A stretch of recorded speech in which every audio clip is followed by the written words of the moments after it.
of being in Kalamazoo not very long ago. There's no ocean there.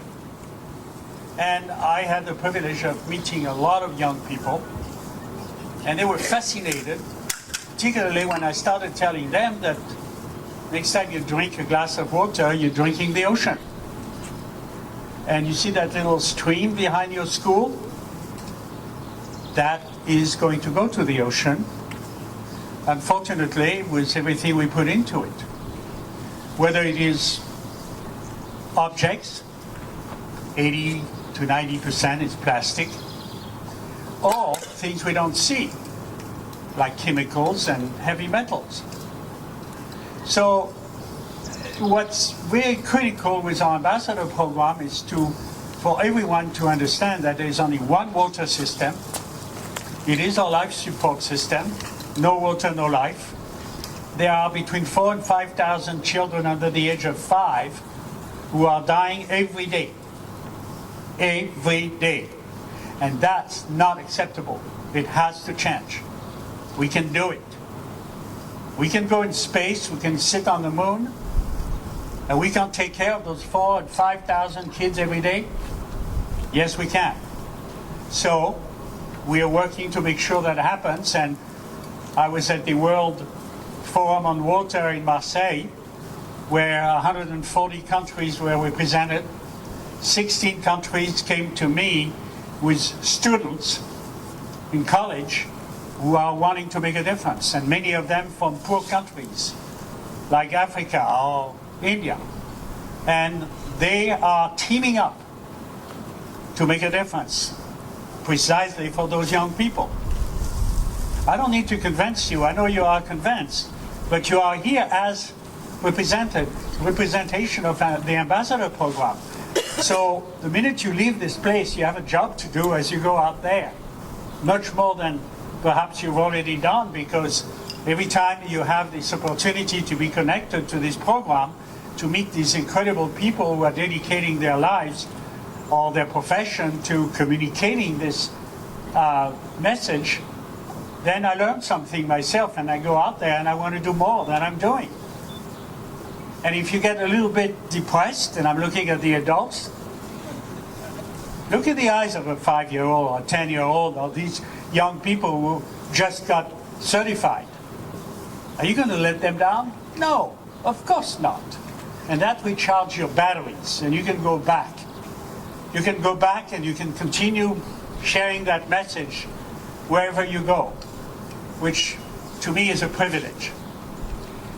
I just come back from Brazil, where Rio +20 will take place, starting officially on the 20th, 21st, and 22nd of June. My father was there 20 years ago in Rio with more than 20 presidents of different countries, including Papa Bush. I don't know if he's going to go this year, but if he does, I'll go and give him a hug. You know, we have only one water system, and being here is a privilege because you're right a few hundred yards away from looking at this life support system that we all depend upon and we take for granted. And I'm happy to say that today, more and more, there are people, whether it's in Kalamazoo or any other place, understand these connections that we have with the ocean. The fact that we all depend upon it. And that it affects what lives in the ocean because of our mismanagement or misunderstanding.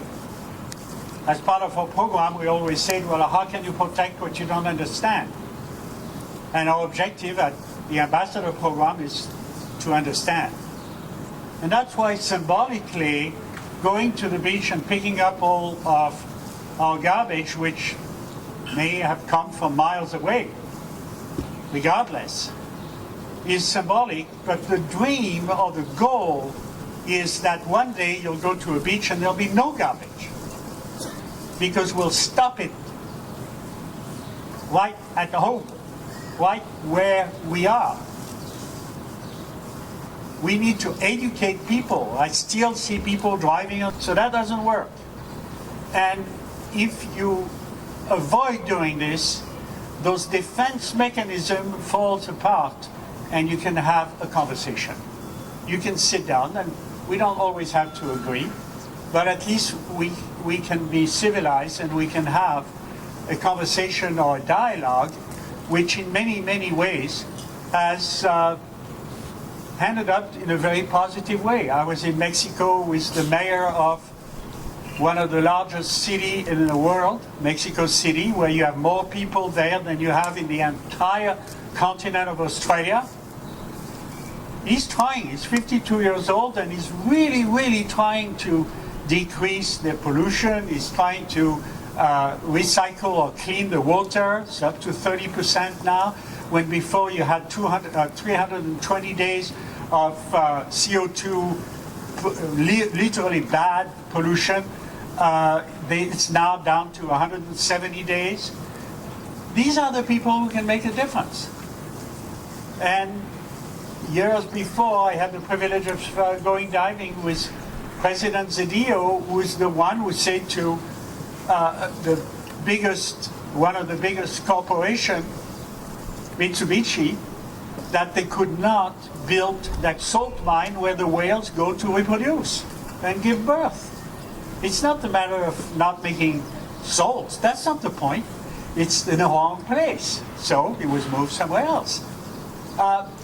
And that's only by sitting down and having this dialogue and making these people understand. So it starts at home with our neighbors. It starts with our decision makers at every level, including many years ago, thanks to President Bush and his team and so on, we were able to turn the northwestern Hawaiian Island in the largest marine protected place on the planet. Ambassador program will be. And so there's a lot of opportunities ahead of us. We have a long way to go, but it's heading in the right direction.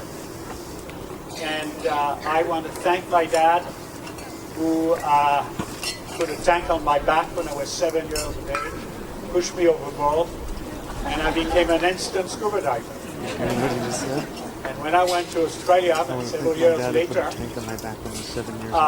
and I was on a dive boat, and we were gone for a day, and we were going to dive to some very, very beautiful places.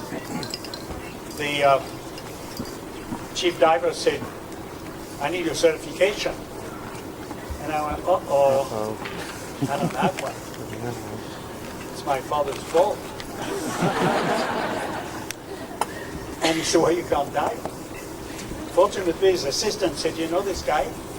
So I felt so embarrassed that now I have a certification.